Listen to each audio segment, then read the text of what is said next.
Assalamualaikum warahmatullahi wabarakatuh. Salam guru penggerak. Nama saya Muhammad Zain, calon guru penggerak angkatan ke-7, kelas A7 129. Saya mengajar di SDN 1 Mimbaan, Kabupaten Situbondo, Jawa Timur. Kali ini saya akan mempresentasikan tugas koneksi antar materi modul 1.1 tentang kesimpulan refleksi pemikiran Ki Hajar Dewantara. Baiklah, saat ini saya akan merefleksikan dan menyimpulkan pemahaman saya terkait dengan pemikiran Ki Hajar Dewantara dengan 3 pertanyaan pemantik, yaitu 1. Apa yang Anda percaya tentang murid dan pembelajaran di kelas sebelum Anda mempelajari modul 1.1? Yang kedua, apa yang berubah dari pemikiran atau perilaku Anda setelah mempelajari modul ini? Ketiga, apa yang dapat segera Anda terapkan lebih baik agar kelas Anda mencerminkan pemikiran Ki Hajar Dewantara? Baiklah, kita mulai dari yang pertama. Sebelum mempelajari modul 1.1 tentang filosofi pemikiran Ki Hajar Dewantara, saya beranggapan bahwa peserta didik adalah sebuah kertas kosong yang harus diisi dengan ilmu pengetahuan. Saya berpikir bahwa siswa atau peserta didik itu bisa kita bentuk seperti apa yang kita inginkan, tanpa melihat apa yang mereka butuhkan. Tugas saya seorang guru adalah untuk mentransfer pengetahuan dan keterampilan. Dan awalnya saya menganggap bahwa guru adalah satu-satunya sumber pengetahuan yang harus diserap oleh siswa. Makanya kemudian peran guru sangat dominan di saat itu, sehingga pembelajaran di kelas menjadi berpusat pada guru. Berikutnya, peserta didik harus menguasai semua materi yang saya sampaikan untuk mencapai ketuntasan belajar.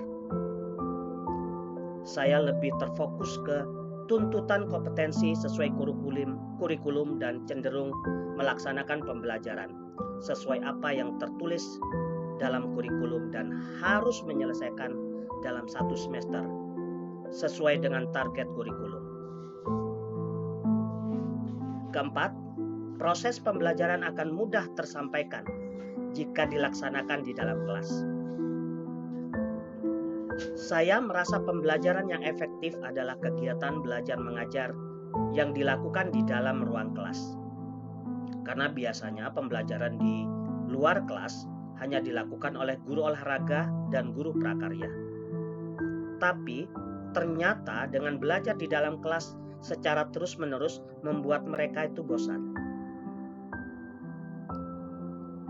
Siswa harus anteng dan patuh karena takut kepada guru saat pembelajaran, rajin mengerjakan dan mengumpulkan tugas, dan harus mengikuti setiap cara belajar yang disampaikan oleh saya.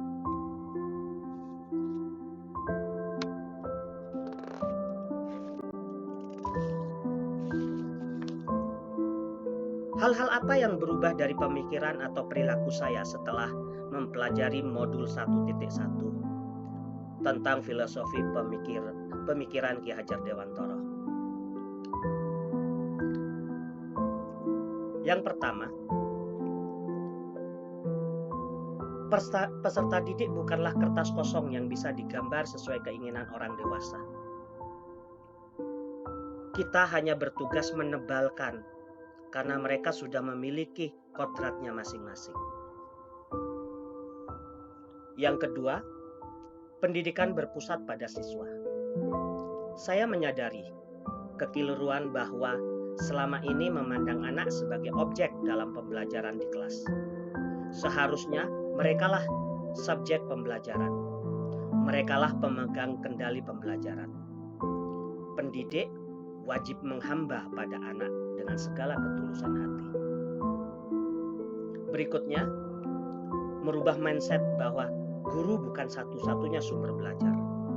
Apalagi dengan kemajuan zaman di saat ini.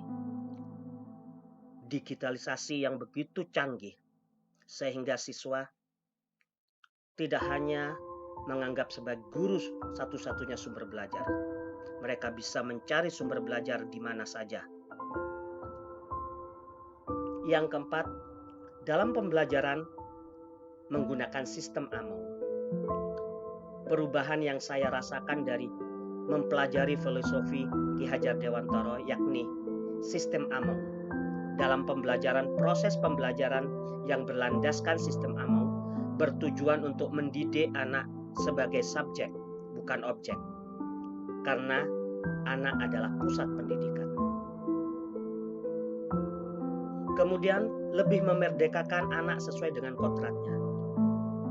Dalam pembelajaran tidak seharusnya paksaan-paksaan atau punishment, hukuman-hukuman diberikan kepada siswa agar siswa mentaati ketentuan yang ada dengan berlandaskan rasa takut. Seharusnya guru itu bisa memberikan tuntunan bagi hidup anak agar dapat berkembang dengan selamat, baik lahir maupun batinnya. Kita harus menyadari bahwa setiap anak itu istimewa, unik, dan memiliki potensi dalam dirinya. Dalam sistem AMO, anak dididik di sekolah sesuai dengan bakat dan minat. Sesuai dengan trilogi pendidikan Ki Hajar Dewantara, pendidik hanya memberi teladan, menuntun, mengasuh, membimbing, serta memotivasi anak sesuai kodratnya agar jiwanya merdeka lahir dan batin, sehingga terciptalah merdeka belajar. Yang keenam, kecerdasan anak tidak hanya dilihat dari sisi kognitifnya, tetapi secara menyeluruh, karena setiap anak memiliki keunikan tersendiri.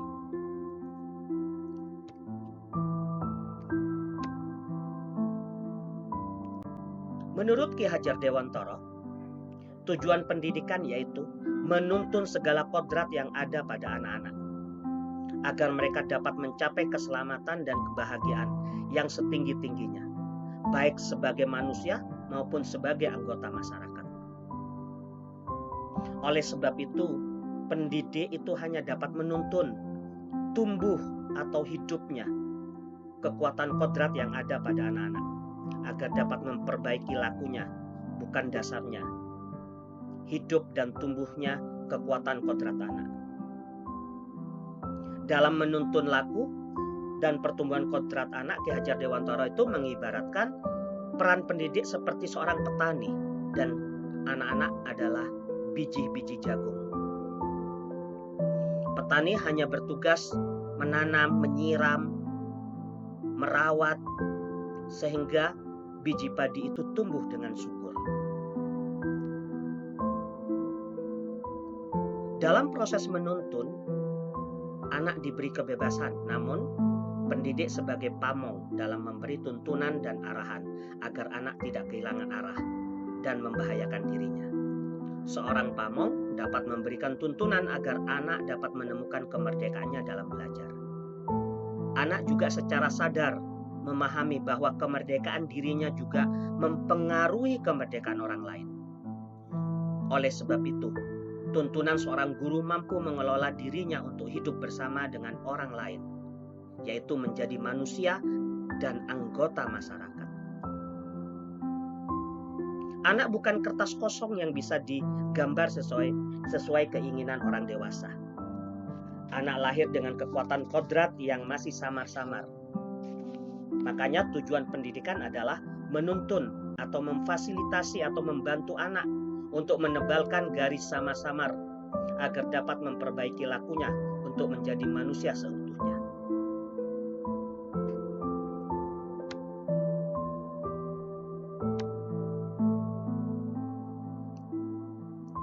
Pertanyaan yang ketiga, apa yang dapat segera saya terapkan lebih baik agar kelas saya mencerminkan pemikiran Ki Hajar Dewantara? Hal pertama yang saya akan lakukan adalah membuat kesepakatan kelas bersama murid sebagai perwujudan dari Merdeka Belajar. Sebelumnya, saya membuat tata tertib sendiri dan kemudian saya pajang di kelas agar anak-anak mematuhi aturan tersebut. Tetapi jika tata tertib itu dibuat atas dasar kesepakatan dengan siswa, maka siswa akan memiliki tanggung jawab yang tinggi dan mereka dilatih untuk berkomitmen dengan apa yang mereka putuskan sendiri. Hal berikutnya yang akan saya lakukan adalah membuat budaya belajar bersama murid melalui pembiasaan-pembiasaan yang menumbuhkan sikap spiritual dan budi pekerti yang luhur, sehingga tertanam karakter anak yang membawa keselamatan dan kebahagiaan yang setinggi-tingginya. Sebagai pendidik, kita terus memberi teladan dengan melakukan pembiasaan-pembiasaan yang menumbuhkan sikap yang positif, baik di bidang spiritual maupun sosial, seperti menyambut siswa dengan senyum, salam, sapa, dan santun, ataupun kepedulian terhadap lingkungan di sekitar, seperti memungut sampah sehingga anak mulai terbiasa bahkan membudaya pada diri anak. Hal ini akan mendidik siswa memiliki budi pekerti yang baik. Berikutnya, menerapkan sikap yang lebih among lagi kepada murid dalam menuntun segala kodrat yang dimilikinya, sehingga bisa menjadi manusia yang merdeka bagi dirinya maupun sebagai anggota masyarakat. Tindakan-tindakan seperti ini memberi punishment agar siswa mematuhi aturan yang ada itu kurang efektif dan akan menimbulkan bekas yang negatif terhadap siswa tersebut. Jika hal tersebut kita ganti dengan mengajak siswa yang bermasalah untuk merefleksi kesalahan, tidak memberi hukuman tetapi merefleksi kesalahan mereka untuk menyadari kesalahan mereka, mungkin hal tersebut akan lebih memerdekakan anak dalam belajar dan pembelajaran akan menjadi berpusat pada siswa. Berikutnya, mengintegrasikan pembelajaran dan permainan.